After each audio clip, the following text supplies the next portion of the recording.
বাসি ভাত দিয়ে আজকে বানিয়েছিলাম ইয়াম্মি আর টেস্টি একটা খাবার।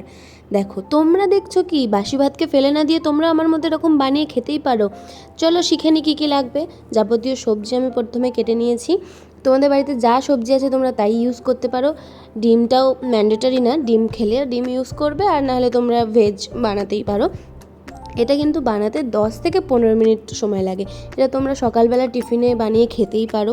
রাতের ভাত বেঁচে গেল তো সেটাকে সকালবেলা এরকম বানিয়ে তোমরা মিক্সড রাইসের মতো, আমরা এটাকে ভাজা ভাত বলি, এটা দেখতে মিক্সড রাইসের মতো হয়, তো এটা তোমরা খেতে পারো। দেখো, প্রথমে আমি তেল গরম করে নিয়েছি, তার মধ্যে ডিমগুলোকে দিয়ে হালকা নুন দিয়ে বা ঝাঁকানাকা করে ভেজে নেব।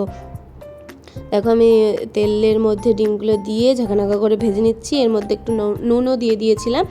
তো এরকমভাবে ডিমটাকে ভেজে নিয়ে ভালো করে সাইড করে তুলে রাখতে হবে। দেখো, ডিম ভাজার পরে কিন্তু ডিমগুলোকে শুধু শুধু খেয়ে নিও না, এটা কিন্তু আমাদের রান্নায় লাগবে। তো তারপরে আবার কড়াতে তেল দিয়ে দিলাম, দিয়ে এবার সবজি বাতিগুলো ভেজে নিতে হবে। তার আগে দুটো শুকনো লঙ্কা দিয়ে ফোড়ন দিয়েছি, আর একটু দিয়েছিলাম সর্ষে।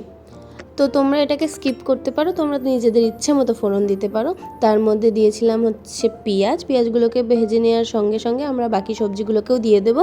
তার মধ্যে বাড়িতে ব্যবহৃত মশলা তোমরা ইউজ করতে পারো, যেমন নুন, জিরে গুঁড়ো, ধনে গুঁড়ো, মৌরি গুঁড়ো এরকম ইউজ করতে পারো। দিয়ে ভালো করে নেড়ে চেড়ে এবার বাসি ভাতটাকে দিয়ে দেবো। আমি এটাকে ভাতটাকে একটু ধুয়ে নিয়েছিলাম, দিয়ে ভাতটার সাথে ভালো করে মিশিয়ে নিলেই ব্যাস রেডি হয়ে যাবে। তো তোমরা পরিমাণ মতো নুনটা একটু বুঝে নিও। তো এরকম দেখো, ভালোভাবে এবার সবজিগুলোকে ভাতের সাথে মিশিয়ে নেবো, ব্যাস মিশিয়ে নিলেই রেডি হয়ে যাবে আমাদের মিক্সড রাইস বা ভাত ভাজা বলতে পারো। একদিন বাড়িতে বানিয়ে এরকম খেতেই পারো। বানালে কিন্তু আমাকে কমেন্টে জানিও যে খেতে কেমন হয়েছে। ভিডিওটা একটা লাইক আর কমেন্ট করে দিও, আর নতুন হলে সাবস্ক্রাইব করে দিও। টাটা।